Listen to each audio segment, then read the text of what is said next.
Enfin, ça va très bien, la situation extérieure française est excellente, et Nice et la Savoie offrent leur annexion à la France. Bon. Donc ça va bien. Mais il y a un problème immédiat, qui est le sort du roi. Robespierre a pris position pour la peine de mort. Et c'est intéressant de savoir qu'il ne l'a pas fait le premier. Saint-Just l'avait fait quelques jours auparavant, le 13 novembre, et Robespierre, c'est le 3 décembre 92 qu'il a pris position. Il faut savoir que c'était Robespierre qui, du temps de la Constituante, avait demandé l'abolition, vous entendez bien, l'abolition de la peine de mort dans la justice française. Et son raisonnement était le suivant. Lorsque quelqu'un qui est un criminel est en prison, ça serait un assassinat gratuit que de tuer cet homme qui est maintenant sans défense. Il n'est plus dangereux, puisqu'il est emprisonné, il pourra être emprisonné à vie, mais je ne vois pas pourquoi on le tuerait. Ce serait une vengeance qui n'a pas de raison d'être. Et cependant, voilà le même Danton maintenant qui prend position pour la peine de mort au sujet du roi, en disant, il ne s'agit pas de jugement, il n'y a pas de procès à faire, il n'y a qu'un constat à enregistrer. Vous n'êtes pas des juges, dit-il au conventionnel, vous êtes des hommes d'État. Et au point de vue de l'État et de l'intérêt de l'État, vous êtes obligés. Il faut faire disparaître la personne du roi. Parce que tant que le roi sera vivant, il sera un danger pour la République. Parce qu'il représentera un espoir positif, non seulement à l'intérieur, pour les royalistes qui peuvent se dire, mais il est encore là, mais même du point de vue extérieur, parce que, le dit-il de manière allusive, mais aujourd'hui on peut comprendre, le roi peut servir aux intérêts de ceux qui ne veulent pas d'une guerre réelle. En effet, il ne visait peut-être pas publiquement Danton, mais il savait très bien que Danton avait fait savoir aux Prussiens, si vous avancez, c'est le sort du roi qui est tombé. Il faut faire disparaître le mythe royaliste. Et vous savez bien aussi, je l'ai dit je crois une première fois, que l'idée de la monarchie était jointe dans beaucoup de pensées à l'idée de la propriété. Le roi était une espèce de garantie mythique de la propriété. Il faut faire disparaître ça. L'idée aussi que le roi dépend, enfin, que le roi a un droit divin. Il n'y a pas de droit divin, disait Robespierre. Alors si on coupe la tête du roi, on coupe la tête à l'idée monarchique en France. Voilà pourquoi il va le faire. Les Girondins vont faire tout ce qu'ils pourront pour garder le roi à cause de la personnalité mythique dont je vous ai parlé. Ils vont demander une consultation nationale. Robespierre s'y oppose avec de mauvais arguments. Ils vont demander un sursis une fois que la peine de mort, qu'ils n'ont pas osé voter contre, quand la peine de mort a été votée, Robespierre s'oppose de nouveau au sursis, et le 21 janvier 93, le roi Louis XVI est décapité dans une exécution morne. Quelquefois on nous raconte qu'il y a eu de grands cris, vive la République, ça n'est pas vrai. Les documents contemporains que je possède disent, les gens ont regardé, n'ont rien dit, un grand silence. Le roi a essayé de parler, et vous savez qu'on lui a, un roulement de tambour lui a couvert la voix, c'est tout. Ça s'est passé d'une manière triste. Alors, qu'est-ce qui se passe à l'intérieur de la Convention? Il se passe que je vous l'ai dit, Robespierre est la cible, est véritablement la cible des Girondins. Le ministère de l'Intérieur est possédé par ce nommé Roland. Roland a créé ce qu'il appelle le Bureau de formation de l'esprit public. Vous entendez, Bureau de formation de l'esprit public. Et il répand à travers la France des libelles, mais ininterrompus, il fait des articles, des petits textes contre la députation de Paris et contre Robespierre personnellement, représenté comme l'homme le plus dangereux. Le 1er mars, voilà que tout à coup, les Austro-Prussiens, qui ont repris du poil de la bête, attaquent. Notre situation politique et militaire était très bonne. Dumouriez s'était emparé de toute la Belgique. Le 14 novembre, il est entré à Bruxelles. Le 29 novembre, il était entré à Liège. Nous possédions, enfin la France possédait la Belgique, elle se préparait même à annexer. Mais voilà, tout à coup, et un peu à l'improviste, les Autrichiens attaquent. Et du côté d'Aix-la-Chapelle, les forces que Dumouriez y avait laissées, lui s'occupait d'entrer en Hollande, ces forces dirigées par le général Miranda, sont bousculées. Si bien que le 8 mars arrivent à Paris des nouvelles déplorables. On dit Liège va être perdu, et c'est une ruée des Austro-Prussiens devant nous. Nous sommes en présence de 2 journées que j'appellerai énigmatiques. J'ai beaucoup travaillé là-dessus, j'ai lu tout ce qu'on peut lire. Je peux vous dire qu'aujourd'hui encore, la question est très loin d'être éclaircie. 2 journées opaques, qui sont les journées du 8 et 9 mars 93, où je serais incapable de vous dire quel a été le comportement de Danton. Et Robespierre n'en parlera pas. Il dirigeait à ce moment-là une publication hebdomadaire qui s'appelait « Lettres de Maximilien Robespierre à ses commettants », copiant d'ailleurs ce qu'avait fait Mirabeau, qui lui aussi écrivait comme ça à ses commettants. Et bien, au début d'avril, Robespierre va consacrer un numéro à ce qui s'est passé aux événements de mars, et après avoir annoncé qu'il allait parler des événements de mars, il n'en parle pas.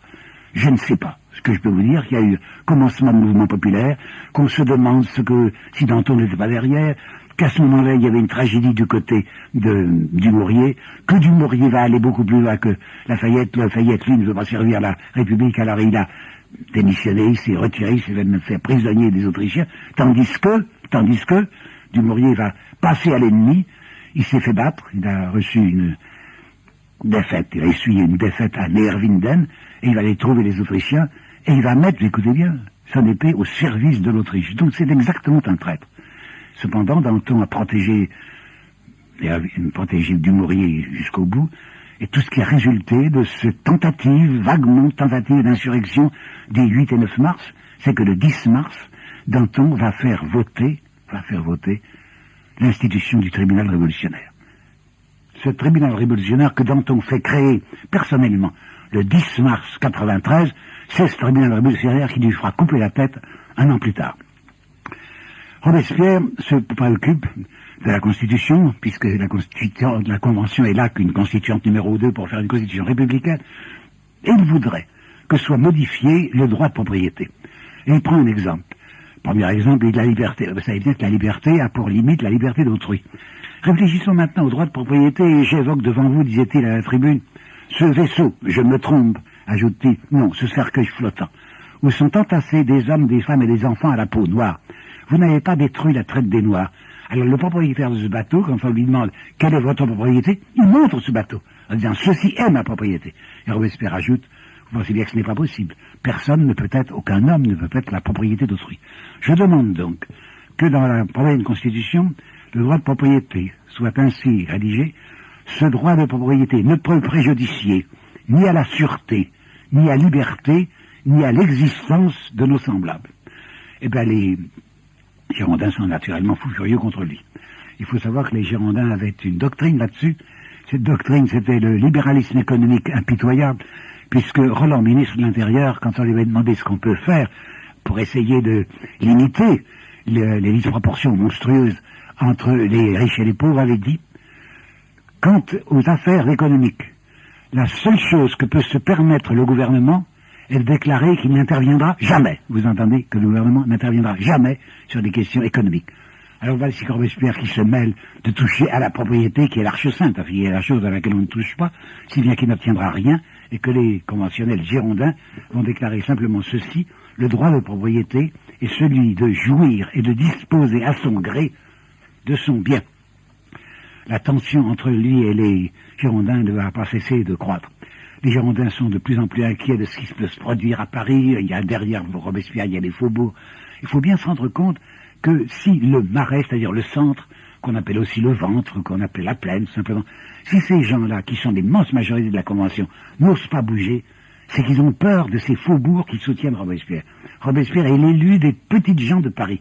Par conséquent, tant qu'il aura l'appui des faubourgs, on ne peut rien faire contre lui. Mais c'est tout de même très dangereux, c'est invraisemblable que Paris ne soit pas réduit, comme disait un de ces Girondins, à son 83e d'influence. Il y a 83 départements, ben Paris n'est qu'un département parmi les autres. Et au mois de mai, les Girondins vont se permettre une offensive, une agression, enfin, contre la Convention en disant il faut appeler au secours la province. Là, vous voyez des gens comme Cambon, qui avait dit lui-même « J'ai un heureux habitant du Midi. Si vos propriétés sont menacées, levez-vous. » Maintenant, vous avez Pétion qui était autrefois un homme acclamé comme Robespierre, maire de Paris, et qui est devenu un homme de droite. Il s'adresse aux, entre guillemets, braves habitants de Paris, vos propriétés sont menacées. Voici maintenant Vergniaud, écoutez bien, homme de la Gironde, levez-vous. Plus une minute à perdre, sous peine de voir se dissoudre tout le corps social. Louvet, qui avait accusé Robespierre de viser à la dictature. Louvet prononce maintenant un discours en appelant à la guerre sainte contre les brigands. Les brigands sont ceux qui parlent d'une modification de la propriété. Gadet va dire échafaud aux détrousseurs. Et le 25 mai, Isnard, qui est un parfumeur, comme on dit, c'est-à-dire grâce à un entrepreneur de parfumerie, Isnard va faire un discours invraisemblable à la tribune de l'Assemblée. Le même Isnard qui avait dit c'est une guerre pacifique, nous allons apporter la liberté à l'Europe. Isnard dit, si jamais il est porté atteinte à la propriété dans Paris, toute la France se lèvera, détruira la ville de Paris à ce point, disait-il, parce qu'il est lyrique, à ce point que quelques années plus tard, on se demandera si jamais une cité a existé là. Le Girondin Isnard est en train de répéter le manifeste de Brunswick, vous vous rappelez, 25 juillet 92, de Koblenz, s'il est porté atteinte à la famille royale, Paris sera livré à une entière subversion. Et bien maintenant, c'est un Girondin Isnard qui annonce la destruction, l'anéantissement de Paris si on touche à la propriété. Évidemment, ça n'est plus tolérable. Et Robespierre, qui est un homme de paix, qui n'est pas du tout un anarchiste, Robespierre va dire, et ce n'est plus possible, j'appelle à l'insurrection. Attendez, à l'insurrection parlementaire. Il ne demande pas que le peuple se lève contre la Convention.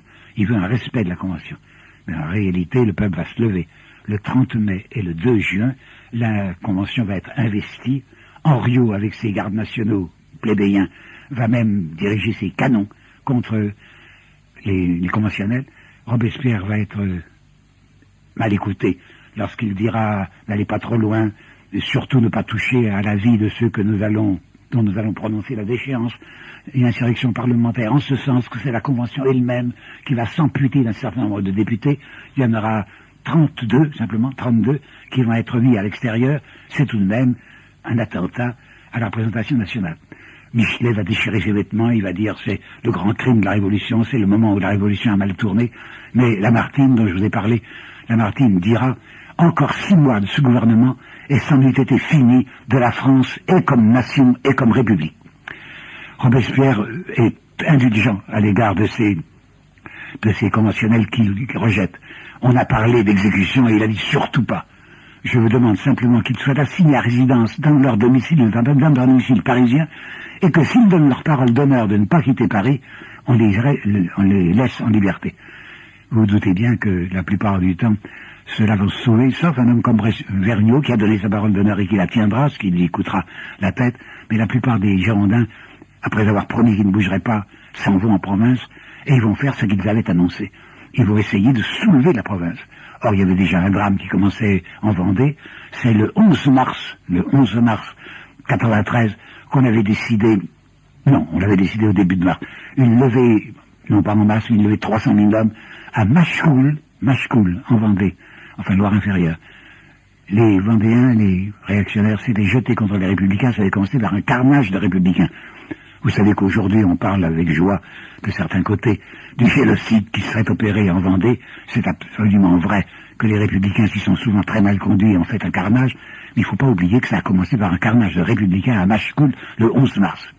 Alors la situation est très dramatique parce que voilà la Vendée en feu et voilà les Girondins qui vont essayer de soulever des départements contre Paris. À Lyon, par exemple, il y avait une municipalité républicaine et elle est renversée par la bourgeoisie.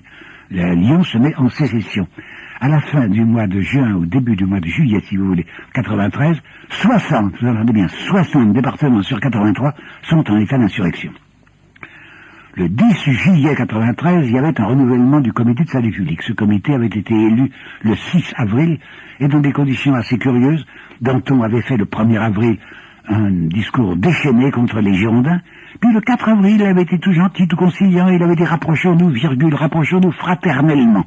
Si bien qu'un comité de salut public, c'est la première fois qu'il apparaissait, s'était créé le 6 avril avec Danton à la tête. Danton vedette, Robespierre n'en fait pas partie, et encore même non pas des Girondins puisqu'ils auraient été exclus, mais des amis des Girondins.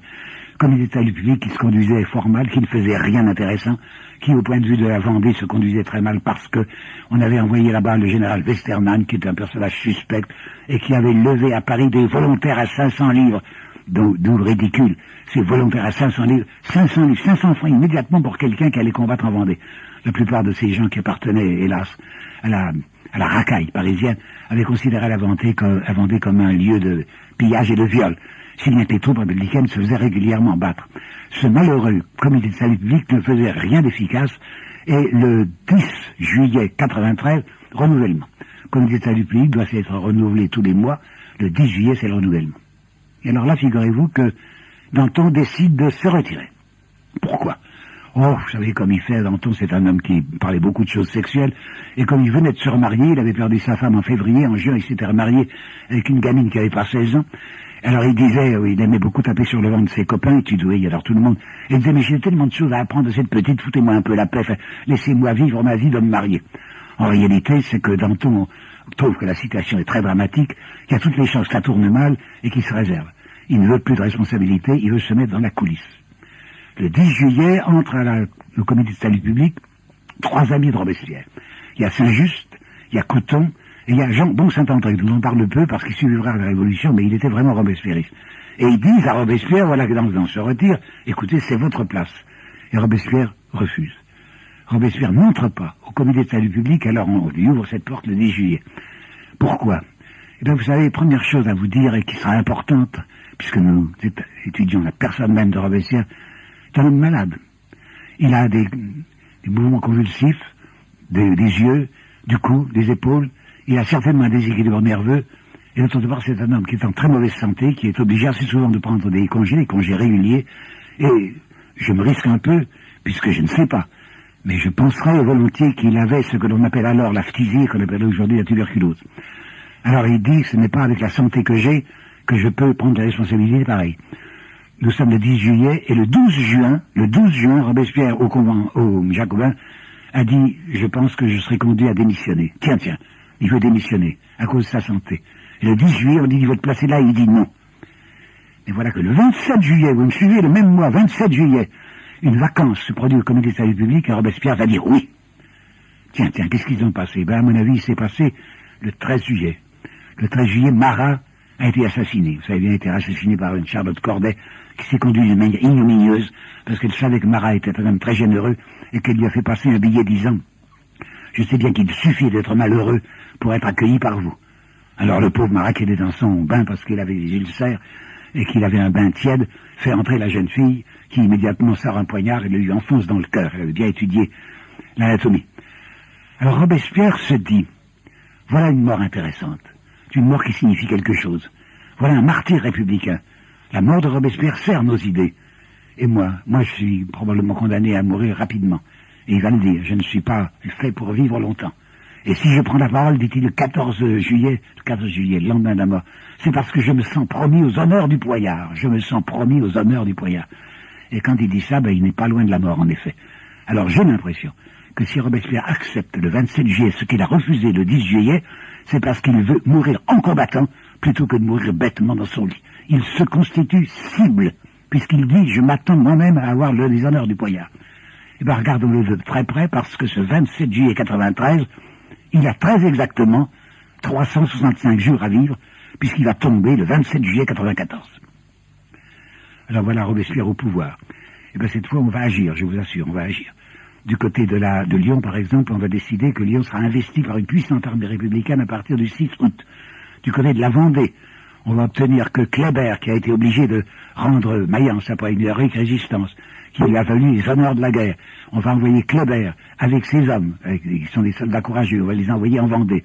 Et là, ils se conduiront en effet terriblement, mais ils vont arriver à vaincre les Vendéens.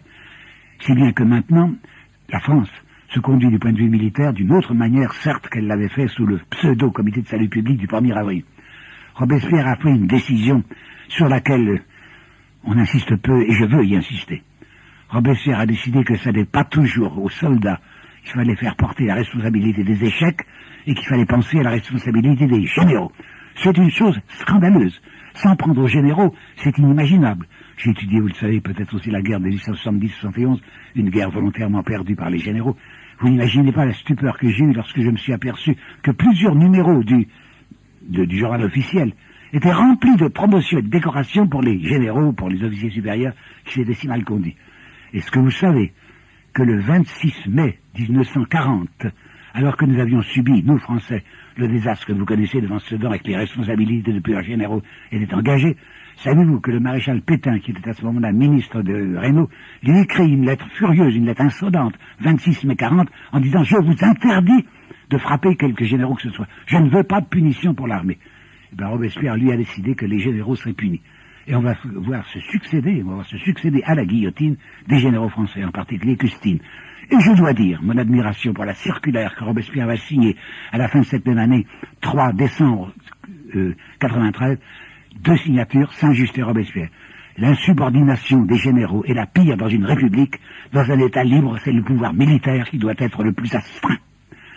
Bon, alors maintenant on va faire aussi une modification dans l'armée, on va faire l'amalgame, parce qu'il y avait des gens qui ne s'entendaient pas, il y avait des volontaires habits bleus qui élisaient leurs officiers et qui avaient une solde supérieure, puis il y avait l'ancienne armée qui était les habits blancs. On va créer maintenant des demi-brigades avec à la fois des volontaires et des lignards, si bien qu'il y aura quelque chose d'unitaire et de puissant dans l'armée française. Et les succès vont venir. Nous avions, depuis quelques mois, nous étions habitués à des désastres, et voilà que successivement, il y aura Scott et Wattignies, Scott qui libère Dunkerque, et Wattignies qui libère Maubeuge. La situation militaire se redresse grâce à l'action de Robespierre. Robespierre est gêné sur un point. Il ne sait pas ce qu'il faut faire pour les subsistances. Il avait autrefois devant lui, il y a quelques mois, les Girondins, ils ne sont plus là. Mais il y a beaucoup de gens qui pensent comme les Girondins, c'est interdit d'intervenir dans les questions économiques et financières. Libéralisme économique absolu. Et Robespierre n'est pas très sûr, c'est injuste non plus, qu'il soit juste, qu'il soit efficace d'introduire des moyens violents. Quels moyens violents? Poursuivre des accapareurs. Bon, c'est très bien en principe. Mais est-ce quelle distinction faire entre l'accapareur et le grossiste? Un grossiste peut être appelé un accapareur. Le maximum. Décider qu'on ne dépassera pas le prix de temps pour telle denrée. C'est pas commode parce qu'il y a tout de même la marge bénéficiaire normale du commerçant.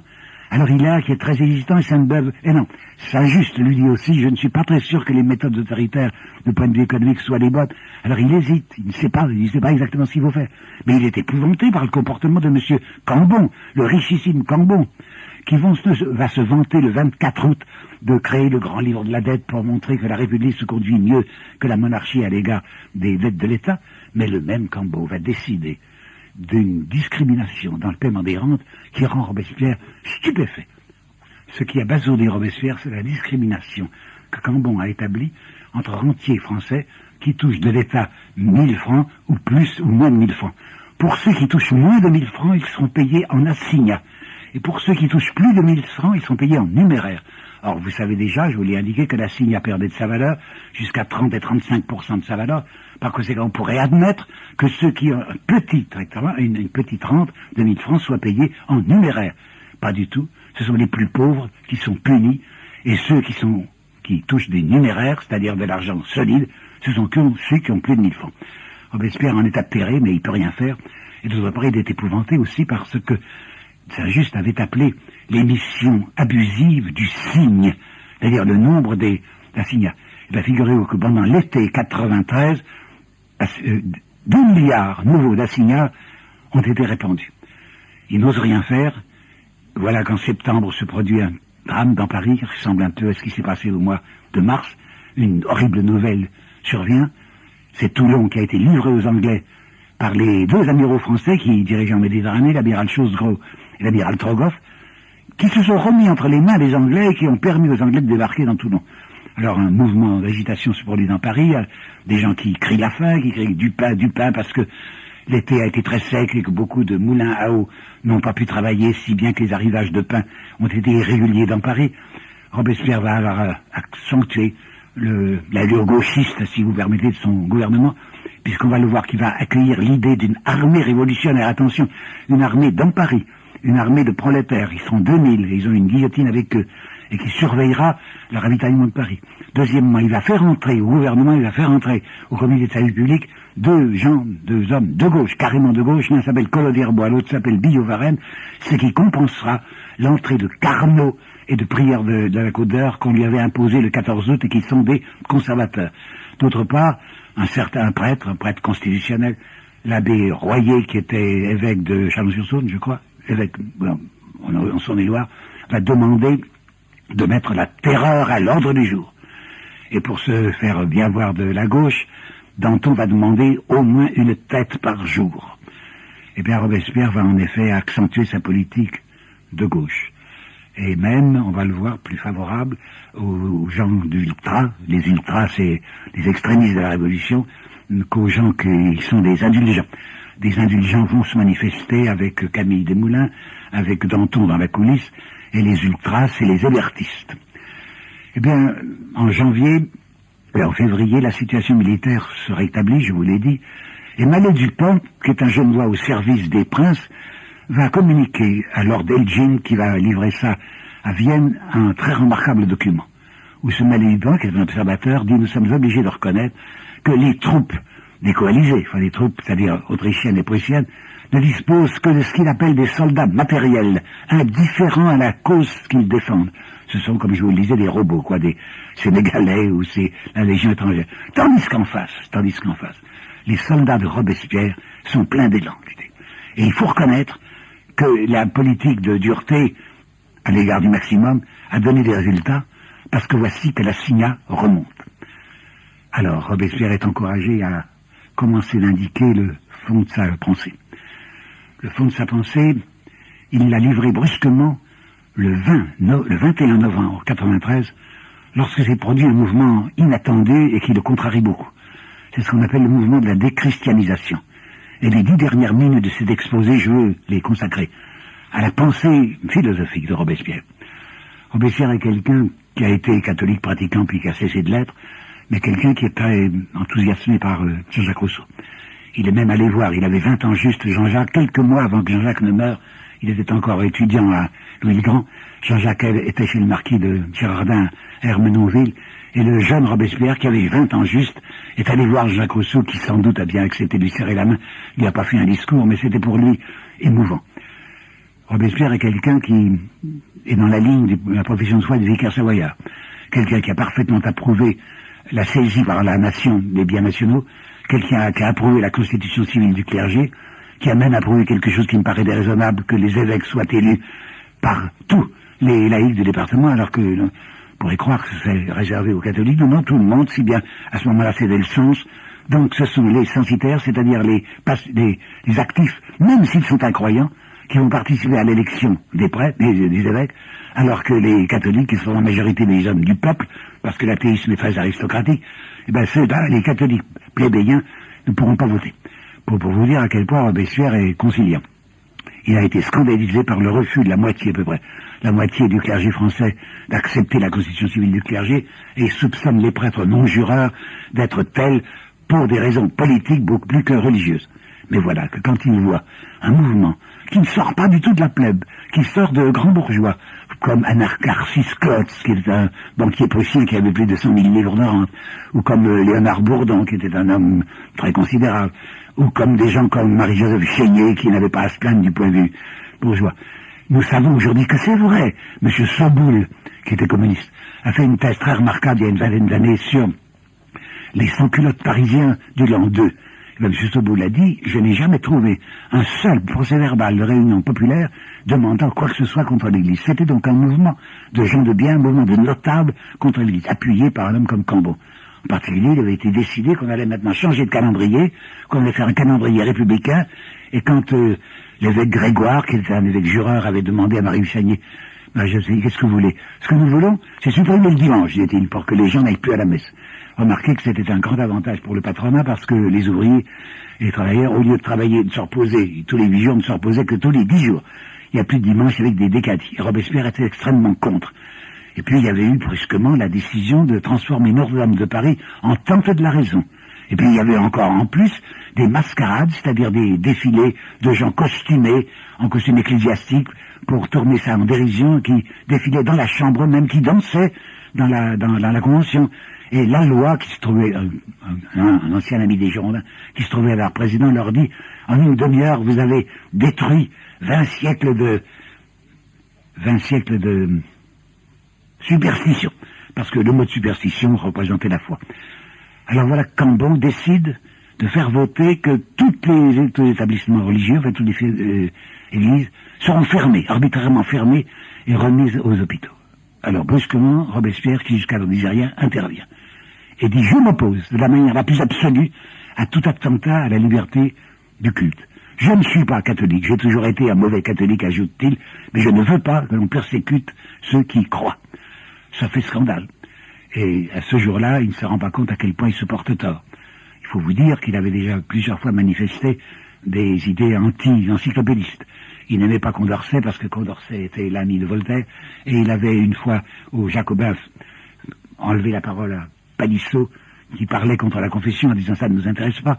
Une seconde fois, il avait fait enlever le buste de Helvétius, et publiquement, au mois de mai 92, dans le journal qu'il publiait qui s'appelait Le Défenseur, publiquement, il avait dit, les gens comme Voltaire ou comme Diderot n'auraient pas été, s'ils étaient parmi nous, n'auraient pas été du côté du peuple.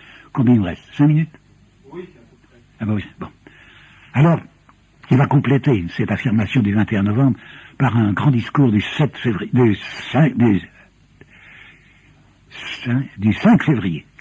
94. Il a l'impression que les citras et les ultras, c'est-à-dire les gens indulgents ou les gens excessifs, se neutralisent les uns les autres, et il va commencer à dire ce jour-là le fond de sa pensée. Il faut comprendre que ce n'est qu'un prélude. Ce jour-là, il parle des idées morales qui doivent diriger la révolution, et le 5 mai, il ira beaucoup plus loin, puisqu'il va parler des pensées religieuses qui doivent participer à l'organisation de la République. C'est allé très loin, beaucoup trop loin à mon sens. Robespierre est absolument déchaîné dans ceux qu'il appelle les apôtres du néant. Il dit, je veux bien qu'on combattre la superstition, mais je ne veux pas que l'on mette l'athéisme à la place de la superstition. Et il va décider ce jour-là, il va faire voter par une chambre qui lui est encore soumise parce qu'elle a peur des faubourgs, à faire voter article 1 de cette nouvelle décision. La France, la nation française, reconnaît l'existence de l'être suprême et de l'immortalité de l'âme. Si favorable que je sois à la pensée de Robespierre, si d'accord que je sois avec lui lorsqu'il déclare « Il est absurde de dire qu'un peuple religieux ne peut pas être un peuple républicain », je ne peux pas manquer de vous dire que j'estime que Robespierre ce jour-là va au-delà du possible. C'est en somme une religion d'État qu'il propose. Eh bien, l'État n'a pas à se mêler de religion. Et Robespierre ne peut pas dire la nation française reconnaît l'existence de Dieu, puisqu'il y a une partie de l'opinion publique française qui ne reconnaît pas l'existence de Dieu. Il va donc au-delà de ce qui est possible. Il ne se rend pas compte qu'avec sa fête de l'être suprême, qui aura lieu le 8 juin 94, et ce 8 juin 94, il sait très bien, il se souvient très bien, que dans l'ancien calendrier, c'est le jour de la Pentecôte, aura lieu la fête de l'être suprême, qu'on a souvent ridiculisé. Mais j'en ai lu le compte-rendu chez un homme qui avait 14 ans à ce moment-là, qui est Charles Nodier, qui n'est pas un passionné. Et Nodier se souvient de ce 8 juin 94 comme d'un jour merveilleux. Il dit c'était étonnant. Le ciel était complice, il faisait un temps splendide, il y avait un soleil radieux, et il y avait une espèce de bonheur dans le peuple. On avait l'impression que la terreur qui était violente, on tuait pas mal de gens, allait se terminer. Robespierre, qui était d'habitude triste et austère, portait un très gros bouquet tricolore qui lui avait été donné, je crois, par Éléonore Duplay, qui était amoureuse de lui, une des filles Duplay chez qui il habitait. Et Robespierre était tout heureux. Mais à la fin de la journée, lorsqu'il prononce son discours, lui, sur le l'être suprême, il entend pour la première fois monter de la Convention, qui était là toute réunie, ce qui en restait, c'est-à-dire environ 560 députés, des protestations, des cris, des hurlements. Fouché se vantera plus tard d'avoir été un de ceux qui ont insulté Robespierre. Il en tombe de son haut. Il ne s'attendait pas à ce que du côté de la Convention, on lui dise des choses pareilles. Alors il essaye de lutter en faisant voter 2 jours plus tard la fameuse loi de Prairial, qui était une loi terrible. Une loi qui défendait à l'inculpé de présenter des témoins, une loi qui disait on n'a pas besoin de faits matériels, les faits moraux suffiront. Enfin, c'était un moyen de couper la tête avec une rapidité terrible aux gens. Robespierre voudrait, je crois, éliminer un certain nombre de gens. 5 ou 6, dira Cocteau, pas plus de 5 ou 6, mais enfin tout de même, d'aller très fort. Il a signé son arrêt de mort, figurez-vous ce jour-là, son arrêt de mort. Robespierre va être renversé par une coalition. Buonarroti dira la coalition des profiteurs d'une part et des voltairiens d'autre part. Il y a des tas de gens qui le détestent, en particulier les représentants en mission qu'il a fait revenir, parce que ces représentants en mission se conduisaient très mal, comme Javogue en Saône-et-Loire, ou comme Dumont dans le Nord. Augustin Robespierre, son frère, avait été envoyé pour réparer les erreurs commises par ces révolutionnaires excessifs. Mais il y a aussi tous ceux qui se disent que Robespierre parle maintenant de paix. C'est vrai, puisque la France n'est plus envahie, et qu'il avait fait voter par la Convention une loi disant la France ne traitera jamais avec un ennemi occupant un pouce de son territoire. À partir de Fleurus, qui est du 27 juin 1994, Fleurus, il n'y a plus d'ennemis sur le territoire français. Alors maintenant, faisons la paix. Mais Robespierre ne pense pas à ceux qui avaient décidé de cette guerre. Donc je vous ai dit que c'était une guerre de rapide. Et il y a Carnot qui représente l'armée. Carnot, l'homme, soi-disant des 14 armées, et qui dit c'est pas possible. C'est au moment où la guerre commence à rapporter que vous voulez s'arrêter. Si vous saviez quelles sont les dépêches que Carnot envoie, je vois une dépêche à Pichegru, où il lui dit, vous êtes en Belgique, eh bien prenez tout, il faut vider le pays. En Rhénanie, il fait organiser ce qu'il appelle des bureaux d'évacuation pour prendre tout ce qu'il y a de richesse possible. À nos représentants de mission qui sont à l'armée du Nord, il leur dit, montrez à vos soldats les richesses de l'Allemagne. Ben, c'est exactement ce que va faire Robespierre le 10 avril 96, lorsqu'à la tête de son armée d'Italie, il va dire à ses soldats, soldats, vous êtes mal chaussés, vous êtes mal nourris, mais voyez devant vous ces belles villes de la Lombardie où vous allez pouvoir entrer. Ça, c'est cette guerre de pillage. Robespierre voulait l'annuler. Il a fini son arrêt de mort, signé son arrêt de mort. Pas la peine que je vous raconte la fin, tout le monde le sait. Le 26, lui qui ne va plus jamais au comité de la République, Le 26 juin, il prend la parole et il attaque. C'est un curieux discours, incohérent du reste. Un discours qui est à la fois un défi et un testament. Il va attaquer nommément, on lui dit nommer les gens. Eh bien, j'attaque nommément M. Cambon, dit-il, qui favorise les riches et désespère les pauvres. Et puis, vous savez que le lendemain, Saint-Just va essayer de commenter le discours de Robespierre, que le complot est organisé, qu'on s'est entendu avec la Plaine, le Marais, qui ne supporte Robespierre que parce qu'on a peur de lui. On s'est arrangé pour que la petite plèbe se sépare de Robespierre. On a inventé un nouveau maximum, qui est le maximum des salaires, si bien qu'on peut y aller. Et le 27, Robespierre est brusquement renversé. Il pourrait se sauver. On l'a libéré. La Commune l'a libéré. Mais il refuse de participer à quoi que ce soit qui soit diffusion de sang pour lui. C'est pas la peine, c'est perdu, dit-il. Et vous savez qu'on lui cassera la mâchoire par un coup de pistolet dans la nuit du 27 au 28 juillet. Il va être tué le 28, puis le 9 Thermidor. Mais vous savez, la mort de Robespierre est une chose saisissante. Parce que j'ai lu le commentaire des médecins. Il a eu la mâchoire cassée à 2 heures du matin. C'est à 6 heures seulement que les médecins sont venus. J'ai vu le rapport, Michelet a publié. Et ils disent, on lui a fait certainement beaucoup de mal. Nous lui avons enlevé un petit peu de la mâchoire, on lui a enlevé des dents et des os. Il a dû souffrir terriblement. Il n'a pas poussé un seul gémissement. Et il gardait les yeux fixés sur le plafond. Savez-vous, je ne suis pas persuadé qu'il fût particulièrement attentif aux moulures du plâtre. C'est un homme qui était profondément croyant. C'est quelqu'un dont on nous dira, c'est un voyageur allemand. Vous savez, dans cette maison des Duplay où il habitait, on était très pieux. C'est un voyageur allemand qui nous donnera son signe en 95. On faisait la prière avant tous les repas. Et c'était Robespierre qui faisait la prière. C'est pourquoi que Danton appelait les Duplay une jésuitière. Le 9 Thermidor, c'est le prélude du 18 Brumaire. Le 9 Thermidor, ce sont les gens favorables au sens CENS qui vont revenir au pouvoir. Dans cette convention même, Boissy d'Anglas va se faire applaudir en disant une nation gouvernée par les propriétaires et dans l'ordre naturel, et nous allons, avec Napoléon, de 18 Brumaire, commencer l'ère qui n'est pas encore terminée, où l'argent sera le roi. Il a parlé une première fois de Robespierre à France Culture, c'était pour une espèce de portrait assez sommaire, tandis qu'aujourd'hui, je voudrais le regarder, ce personnage assez énigmatique, de très près, entre 2 dates précises, qui sont le 8 juin et le 27 juillet 94. D'abord, il faut savoir que Robespierre était sur la brèche pratiquement depuis la convocation des États généraux. Mais il n'avait pas pu faire grand-chose.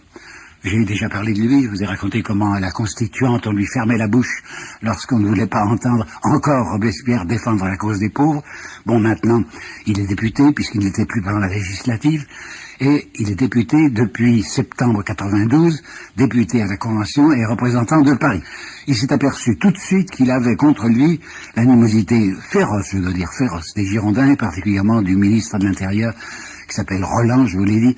Roland avait constitué ce qu'il appelle un bureau de formation de l'esprit public, répandant à travers la France, à prix d'or du reste, toutes sortes de libelles, d'articles, de petits bouts de papier contre Robespierre, disant que c'était un anarchiste, disant que c'était quelqu'un qui visait à la toute-puissance. Robespierre avait été très impatienté, mais il ne pouvait rien faire contre ces Girondins, et il s'était aperçu tout de même qu'au mois de mai 93, ils allaient un peu fort. Figurez-vous qu'ils étaient tellement effrayés par ce qui se passait à Paris, les communes insurrectionnelles, les faubourgs, qu'ils avaient commencé à appeler à l'aide, vous m'entendez bien, les provinces dont ils étaient représentants. Un homme comme Vergniaud s'était adressé pathétiquement à ses commettants, généreuse population de Bordeaux, braves habitants de Bordeaux, plus une minute à perdre, levez-vous, sous peine de voir se dissoudre tous les liens sociaux à Paris. Et puis, vous vous rappelez le manifeste de Brunswick, où les Ostropéciens disaient, si on se conduit mal à l'égard du roi, Paris sera livré à une entière subversion. Eh bien, le député français Isnard, parce qu'il avait peur de Paris, disait, s'il y a des atteintes à la propriété dans Paris, toute la province se lèvera, on anéantira, vous entendez, on anéantira Paris, et comme il avait le sens du lyrisme, il disait, et dans un siècle, un promeneur des bords de la Seine se demandera si jamais une ville a existé là. Ça fait un peu fort, hein, c'était du 25 mai. Alors Robespierre approuvera le soulèvement populaire qui va se produire les 30 mai et 2 juin. Il y aura une manifestation redoutable. La garde nationale d'Henriot va cerner la Convention et la Convention elle-même va s'amputer de 32 députés girondins. C'était déjà intéressant, mais tout de même Robespierre ne veut pas monter au pouvoir parce que il a un peu peur des responsabilités et parce que, j'y insiste beaucoup, sa santé est une santé atteinte. Je ne sais pas, au fond, ce qu'il avait. Dans un langage contemporain, on pourrait dire probablement une tuberculose pulmonaire, je crois. On parlait à cette époque de phtisie. Toujours est-il que Robespierre est un homme de mauvaise santé, qui est très souvent obligé de s'arrêter, et vous allez le voir bientôt s'arrêter gravement. Alors le 10 juillet, le comité de salut public, qui avait été créé le 6 avril, le 10 juillet, le comité de salut public est renouvelé, comme il est renouvelé chaque mois. Le principal personnage du comité de salut public s'appelait Danton. Et puis Danton vient de déclarer qu'il ne veut plus être réélu. On nous a raconté quelquefois, il y a des livres qui disent que Danton a été exclu. Non, non, non, il n'a pas été exclu, il a fait savoir, ne votez pas pour moi, je ne veux plus faire partie du comité de salut public. Alors on se pose la question, enfin, je sais bien qu'il a une présentation particulière. Danton, il dit aux gens, écoutez, je viens de me remarier. C'est vrai, il avait perdu sa femme en février 93, il s'était remarié au mois de juin. Le célibat lui paraissait difficile, c'était tout seul. Puis enfin, il y avait 2 gosses. Et alors, il disait, parce qu'il était très gaillard, vous savez, il tapait sur le ventre des gens, les tutoyant, et en leur expliquant des choses très précises. Il leur dit, vous savez, la petite que j'ai épousée, hein, elle a même pas 16 ans. Alors, vous vous rendez compte, hein, j'ai toutes sortes de choses à lui apprendre. Alors, foutez-moi un peu la paix, laissez-moi tranquille avec ma petite femme. En réalité, la situation était telle, la situation était si dramatique, et nous allons le voir, que je suis convaincu que Danton cherchait à s'esquiver, se placer en coulisses, parce qu'il avait peur de ce qui allait se produire. Situation dangereuse, eh bien, je vous assure que c'était vrai. Premièrement, les Austro-Prussiens avaient fini par attaquer. Ils avaient attaqué le 1er mars, et pour de bon. Ils avaient attaqué du côté d'Aix-la-Chapelle et avaient culbuté la petite armée de Miranda, parce qu'à ce moment-là, Dumouriez, qui était le grand chef, était en Hollande. Dumouriez était revenu en hâte, il s'était fait battre à Neerwinden le 18 mars, je crois. Et vous savez peut-être, ou vous savez pas, que Dumouriez avait trahi d'une manière monstrueuse.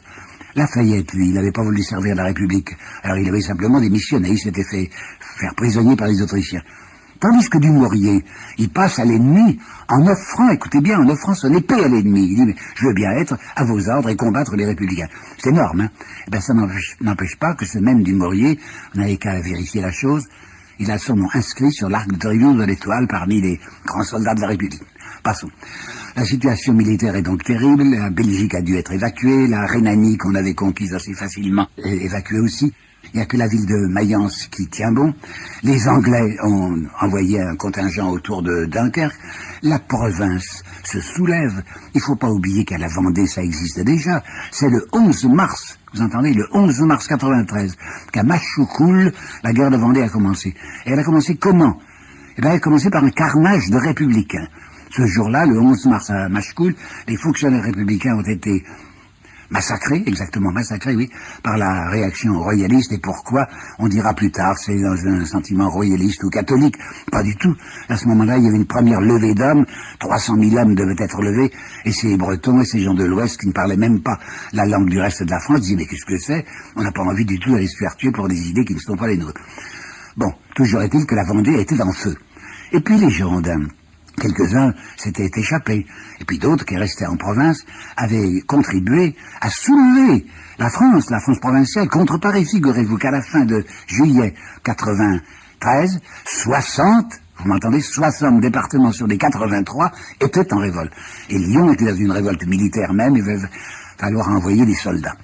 C'est vous dire que la situation est extrêmement dramatique, et quand le 10 juillet, on renouvelle le comité de salut public, 3 amis de Robespierre y figurent. C'est Saint-Just d'une part, Couthon d'autre part, et un troisième qu'on oublie trop, qui s'appelait Bon-Saint-André, qui s'est occupé surtout de marine, et puis qui s'est tiré d'affaire, qui lui n'a pas été guillotiné, donc son souvenir s'est un peu effacé. Mais les 2 amis principaux, Couthon et Saint-Just, sont là. Et ils ont même fait quelque chose, ils ont fait quelque chose d'intéressant. Ils ont enfin détruit le rachat des droits féodaux. Je vous ai raconté la première fois que la nuit du 4 août, on avait fait croire aux paysans que les droits féodaux s'étaient terminés, qu'ils étaient rachetables. Je vous avais indiqué dans quelles conditions ils étaient rachetables. La législative même avait dit, mais non, il y a des papiers, il y a des parchemins qui prouvent les droits féodaux qui existent. Eh bien, le comité de salut public, avec les 3 robespierristes, décide que c'est fini, qu'on ne parlera plus de parchemins, que les droits féodaux sont enfin terminés. Robespierre refuse de venir. Pourquoi? Il y a diverses explications, mais j'en vois 2. Il y en a une certainement qui tient à ta santé. Parce que le 12 juin, et nous sommes le 10 juillet, le 12 juin, aux Jacobins, il a dit, vous savez, ça va plus. J'ai l'impression que je vais être obligé de démissionner. Il veut donner sa démission parce que sa santé ne lui permet pas. Deuxièmement, il a peur aussi de ses responsabilités, peur de ne pas être à la hauteur. Et je suis sûr également qu'il a été préoccupé par cette idée qu'on avait lancée dans l'opinion publique. Vous savez, Robespierre, c'est un avide, c'est un homme qui veut la toute-puissance. Alors il veut prouver qu'il ne vise en aucune façon à la toute-puissance en n'acceptant même pas une place au comité de salut public. 10 juillet. 27 juillet, le même mois, une vacance se produit. Il y a une démission au comité de salut public. Alors les 3 amis sont là qui lui disent, écoute Robespierre, ou écoute, puisqu'il se tutoyait, tu peux pas refuser, il faut que tu viennes. Et ce 27 juillet 93, Robespierre va céder et va entrer au comité de salut public. Qu'est-ce qui s'est donc passé? Sa santé ne s'est nullement améliorée. Mais j'ai une idée, je ne suis pas sûr d'avoir raison, mais j'ai une idée. Le 13 juillet, il avait refusé le 10, le 13 juillet, Marat a été assassiné. Et vous savez dans quelles conditions, assez affreuses. Cette Charlotte Corday, que l'on fait passer pour une héroïne, c'est une fille qui a utilisé la bonne volonté, la générosité de Marat pour s'approcher de lui. Elle lui a fait remettre un petit papier disant « Je sais qu'il suffit d'être malheureux pour que vous accordiez audience ». Il était dans son bain parce qu'il est toujours couvert d'ulcères. Alors elle arrive toute souriante puisque elle a dit qu'elle était très malheureuse et immédiatement elle tire ce poignard et comme il est tout nu, elle lui enfonce évidemment le poignard dans le cœur. Elle a bien étudié la question. Bon. Alors Robespierre s'est dit « Ça c'est une mort intéressante ». Robespierre, je vais probablement, non, 1 an ou 2, peut-être avant, mourir bêtement dans mon lit. Tandis que Marat, l'assassinat de Marat, mais ça sert la République. Marat est devenu un martyr de la République. Eh bien moi, je vais accepter. Je suis convaincu que les poignards me menacent aussi, il va le dire, le 14 juillet, il le dit. Convaincu que les poignards me visent moi aussi, j'accepte. Pratiquement, c'est la Robespierre qui se fait cible, qui sait qu'il va tout risquer, eh bien c'est d'accord.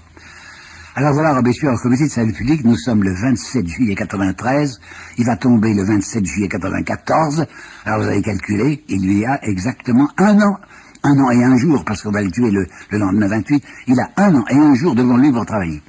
Eh bien il va travailler. Je vous assure qu'il ne va pas plaindre sa peine, comme on dit, il va, si je puis dire, en mettre un coup. La situation militaire est donc très grave, comme vous avez vu. Eh bien lui qui avait été hostile à l'idée de la guerre, dit, puisque c'est la guerre, il faut la gagner. Et qu'est-ce qu'il va faire? Eh bien, il va faire décider une mobilisation générale au mois d'août. On appelle ça la levée en masse, avec interdiction du remplacement, parce que Danton s'arrangeait toujours avec les gens considérables. Il avait dit qu'un riche qui serait mobilisé pourrait accepter de ne pas y aller en payant à sa place un pauvre, ce qui était monstrueux. Eh bien, Robespierre décide qu'il n'y aura plus de remplacement militaire. Et puis il va décider aussi qu'il y aura un amalgame maintenant, c'est-à-dire que dans l'armée française, il y avait un certain désordre entre les vieux soldats de la ligne qui étaient en habit blanc et les nouveaux volontaires qui étaient en habit bleu. Et les habits bleus avaient des avantages, c'est vrai, ils avaient une solde un peu supérieure et ils avaient le droit d'élire leurs officiers. Alors Robespierre a fait décider que maintenant tout le monde porterait l'uniforme bleu et que les avantages donnés aux volontaires sont accordés aux gens de la ligne. L'unité révolutionnaire, l'unité militaire était retrouvée. Puis figurez-vous qu'il va faire autre chose, qu'on n'avait jamais osé faire et que je crois qu'on ne reproduira guère. D'habitude, quand il y a un échec militaire, on dit, ah, c'est la troupe, c'est les soldats, ils ont manqué de courage. Alors Robespierre en a assez de voir que c'est toujours le soldat accusé. Il dit, mais les responsables tout de même, les généraux, on pourrait tout de même agir contre eux. Eh bien, figurez-vous qu'il va faire des fournées, vous entendez, des fournées de généraux qui vont passer à la guillotine. Ça ne se reverra plus jamais. J'ai envie d'ouvrir ici une très rapide parenthèse, qui est récente, c'est du 26 mai 1940. Vous savez peut-être que Pétain avait été appelé au pouvoir le 16 mai 40, et puis il y a eu le désastre que vous savez, et Paul Reynaud, qui était président du Conseil, avait dit qu'il avait l'intention de prononcer des sanctions contre les généraux qui avaient mal organisé les défenses devant Verdun et qui avaient permis le trop facile avance allemand. Il y en avait un qui était particulièrement visé, et c'était Hunziker. Eh bien, Pétain lui écrit le 26 mai 40 une lettre que je connais, qui a été peu reproduite, une lettre terrible, où Pétain, ministre de la guerre, annonce à Paul Reynaud, je démissionne, je fous le camp, je suis plus avec vous si vous touchez à mes généraux. On ne touche pas aux généraux, c'est défendu. Eh bien, Robespierre, il touche. Et même, il va faire une circulaire avec Saint-Just, que j'aime beaucoup, qui est peu connue et que voici. L'insubordination des généraux est la pire dans une république. Dans un État libre, c'est le pouvoir militaire qui doit être le plus astreint. Ben, il a raison, parce que si vous regardez ce qui se passe, parfois en Asie, en Amérique du Sud ou en Afrique, il y a tout le temps des coups d'État.